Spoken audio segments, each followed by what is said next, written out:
A 26-year high in unemployment has many speculating that a second stimulus plan is on the way. Christina Romer calls the speculation premature, but that didn't stop our next guest from publishing an op-ed in the Financial Times on the topic. He says another stimulus would be a grave mistake.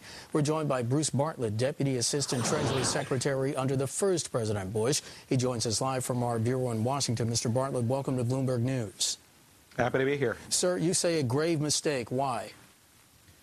Well, first of all, the stimulus that was enacted in February really hasn't had a chance to take effect. Only a very small percentage of the $787 billion has actually been paid out, and only a very tiny portion of what has been paid out has gone into high-impact stimulus programs such as public works. Is that just bad planning, then, sir? Do you think? Do you think it wasn't rolled out fast enough? I think they're doing it as fast as it can be done. It's just that the nature of these kinds of programs is that they simply take time.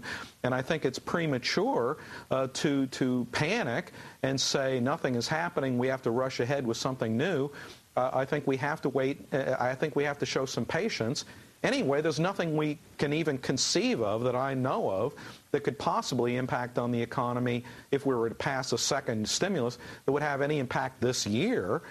So we might as well at least wait until the fall before pulling the plug. Well, the White House isn't explicitly ruling out another stimulus plan. Even Warren Buffett says that a second stimulus might be needed. Would that have any chance of passing in Congress?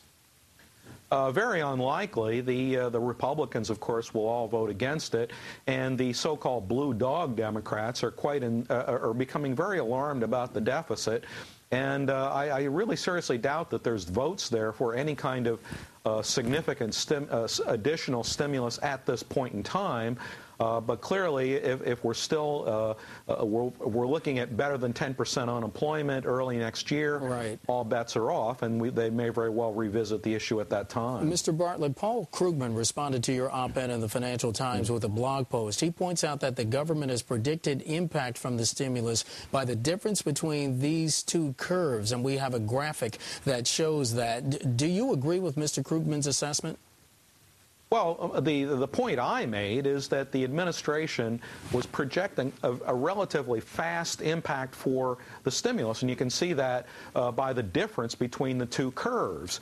And I just think, you can see the curves as well as I do. It was suggested that the stimulus would be lowering the unemployment rate below what would have otherwise been the case as early as the second quarter. And we're now in the third quarter, and there really isn't much evidence of an impact on unemployment. And the president is correct. It is a lagging indicator. But on the other hand, I do expect to see some impact on GDP, perhaps as soon as this quarter. And I think the possibility of a unexpectedly rapid increase can't be ruled out. Mr. Bartlett, we have about 30 seconds left. What are your thoughts on how the stimulus dollars have been spent, at least the ones that have been spent thus far?